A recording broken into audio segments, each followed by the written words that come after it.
Iran की मिसाइलों का जवाब लगातार इजराइल दे रहा है दर्शकों, और इतना ही नहीं, अब ईरान के हर हमले का 10 गुना करके इजराइल जवाब दे रहा है। तस्वीरें आपको दिखा रहा हूं। यानी युद्ध में किसी भी वक्त परमाणु बम की एंट्री हो जाएगी, और अगर इसकी एंट्री हो गई तो दुनिया में हड़कंप मच जाएगा दर्शकों, हड़कंप मचेगा। मैं कह रहा हूं क्योंकि इजराइल ने ईरान के परमाणु और सैन्य ढांचे के सीने पर भीषण हमला किया था। कई वैज्ञानिक और सैन्य अधिकारियों को मारने का दावा किया।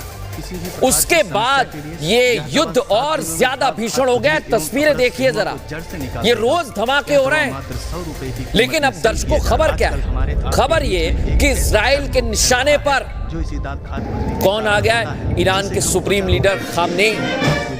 इजराइल के निशाने पर खामनेई है तो ईरान के निशाने पर बेंजामिन नेतन्याहू, यानी दोनों के टारगेट सेट हो चुके हैं। लेकिन डर के इस समय में ईरान बहुत ज्यादा खौफ में है दर्शकों, क्योंकि इजराइल ने अगर तय कर लिया है और मोसाद ने एक्शन की तैयारी कर ली है तो फिर ईरान की मुश्किल बढ़ेगी।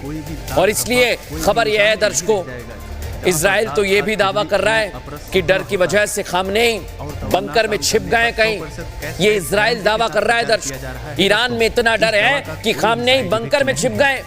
लेकिन खामनेई को इस बार डोनाल्ड ट्रंप ने बचा लिया है दर्शकों। वो कैसे बचाया है आइए जरा मैं आपको बता देता हूं, क्योंकि अगर खामनेई पर हमला होता है तो ये युद्ध और ज्यादा भीषण हो जाएगा। लेकिन खबर क्या, इजराइल के निशाने पर ईरान के सर्वोच्च नेता खामनेई है, और इजराइल के प्लान AK की जानकारी अमेरिका तक पहुंच गई, अमेरिका को दी गई।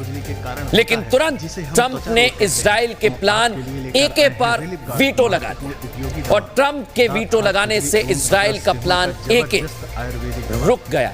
प्लान AK मतलब खामनेई को मारने से तनाव और बढ़ता, अस्थिरता और बढ़ती दर्शकों। यानी अमेरिका ने इस समय इजराइल को रोक रखा। और ये तस्वीर जरा आप समझिए युद्ध की कैसी हो रही है, क्योंकि अमेरिका ईरान को हमले से बचा रहा है।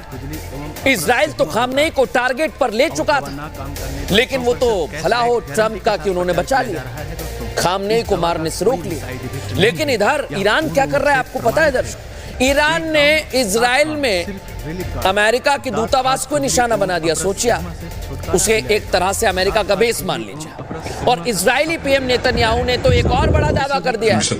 वो दावा